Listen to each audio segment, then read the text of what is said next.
اور حرص کی کیفیت جو مذموم ہے اس کو اللہ تبارک و تعالی حج کی عبادت کے ذریعے سے تعدیل کرتے ہیں۔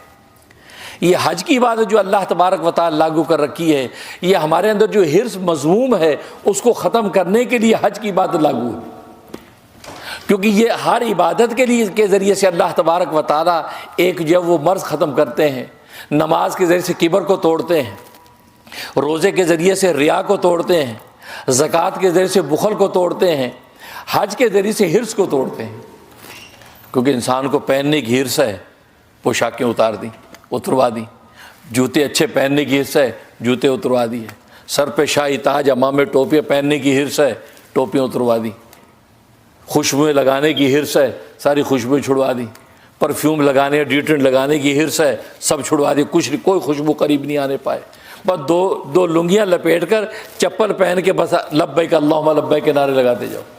ایون کھانا بھی ایسا نہیں کھانا جس میں خوشبو ہو، تو جو حرص سے انسان کی شب و روز کی یار ذرا کھانا خوشبودار ہو، دسترخوان سجا ہوا ہو، اور انسان کی پوشاکیں شاندار ہوں، ساری کی ساری حرص توڑنے کے لیے اللہ تبارک و تعالی نے حج کی عبادت عطا فرما دی کہ جس کے ذریعے سے انسان کی ساری تمناؤں کو خون کر دیا جاتا ہے۔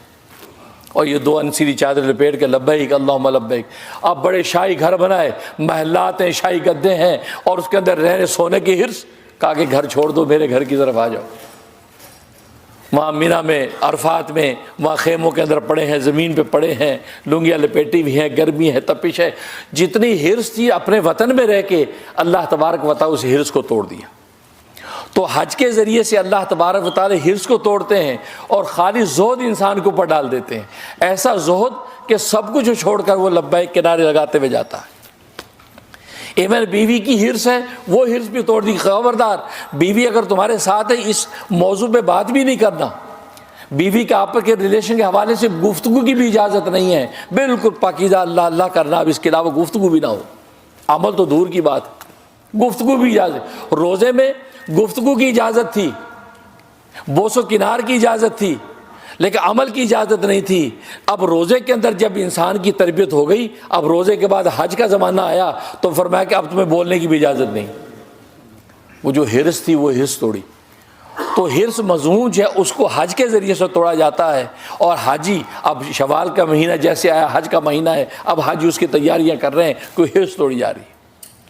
اور حج کی عبادت کو اگر آپ غور کریں تو ایک بچے کی داستان ہے، ایک معصوم بچے کی داستان ہے، اور میں نے بتایا کہ بچے کا ایک عیب کون سا عیب ہے؟ حرص کا عیب ہے، اور کوئی عیب نہیں ہے۔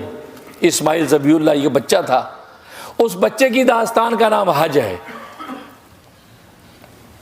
اس بچے کی وجہ سے اگر پتھریاں ماری ابراہیم خلیل اللہ نے، اس بچے کی وجہ سے ماری، وہ عبادت بن گئی۔ اس بچے کی وجہ سے ہاجرہ دوڑی ہے صفا مروہ میں، وہ عبادت بن گئی۔ اس بچے کی وجہ سے ہی وہاں پر جو چھوڑ کر گئے کہ جب بیت اللہ کے اندر، اس بچے کی وجہ سے وہاں بیت اللہ کی تعمیر ہو رہی۔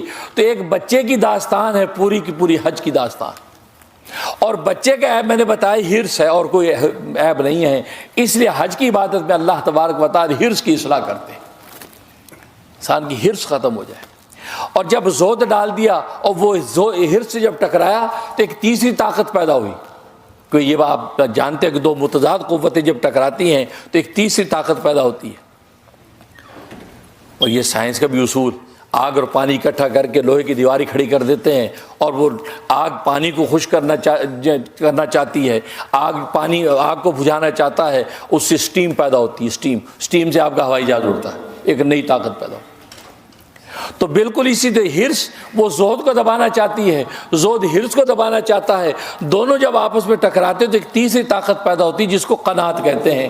حج کے ذریعے سے اللہ اصل میں قناعت پیدا کرنا چاہتے ہیں۔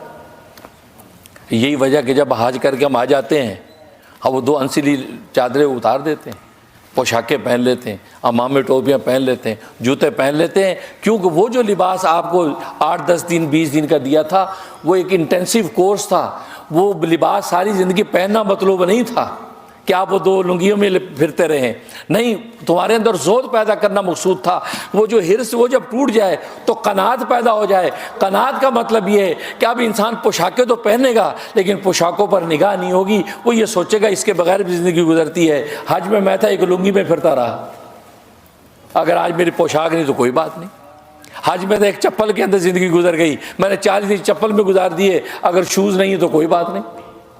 تو معلوم ہے کہ یہ جو تعدیل پیدا ہوتی ہے حرص کی، یہ اللہ تبارک و تعالیٰ کو مطلوب ہے۔ تو حج کے ذریعے سے قناعت پیدا ہو جاتی ہے، اور قناعت کا مطلب ہے کہ جو اللہ تبارک و تعالیٰ عطا کر رکھا ہے اس کے اوپر صابر ہو جاتا ہے، شاکر ہو جاتا ہے۔